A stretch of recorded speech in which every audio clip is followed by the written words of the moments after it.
Hi friends, చామగడ్డ చారు ఎలా తయారు చేసుకోవాలో చూసేయండి ఫ్రెండ్స్. ముందుగా చామగడ్డని ఉడికించుకొని కట్ చేసుకొని పెట్టుకోవాలి. చింతపండుని నానబెట్టుకోవాలి. ఇప్పుడు స్టవ్ ఆన్ చేసుకొని బగోని పెట్టుకొని 1 స్పూన్ ఆయిల్ వేసుకోవాలి. ఆయిల్ హీట్ అయిన తర్వాతకి ఆనియన్స్ని కట్ చేసి వేసుకోవాలి. కొంచెం కరివేపాకుని వేసుకొని ఫ్రై చేసుకోవాలి. చూడండి, ఇక్కడ ఇవి కొంచెం ఫ్రై అయిపోయిన తర్వాతకి కొద్దిగా అల్లం వెల్లుల్లి పేస్ట్ వేసుకోవాలి. కొంచెం పసుపుని వేసుకొని ఫ్రై చేసుకోవాలి. ఇలా కొంచెం ఫ్రై అయిపోయిన తర్వాతకి చామగడ్డల్ని వేసుకోవాలి.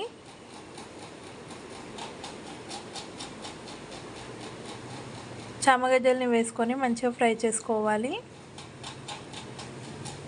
ఇప్పుడు మనం చింతపండులో నుంచి రసాన్ని తీసుకోవాలి. ఇప్పుడు చింతపండు రసాన్ని వేసుకోవాలి. కొన్ని వాటర్ని వేసుకోవాలి. స్పైసీనెస్కి తగ్గట్టుగా కారం వేసుకోవాలి. రుచికి సరిపడా సాల్ట్ వేసుకోవాలి.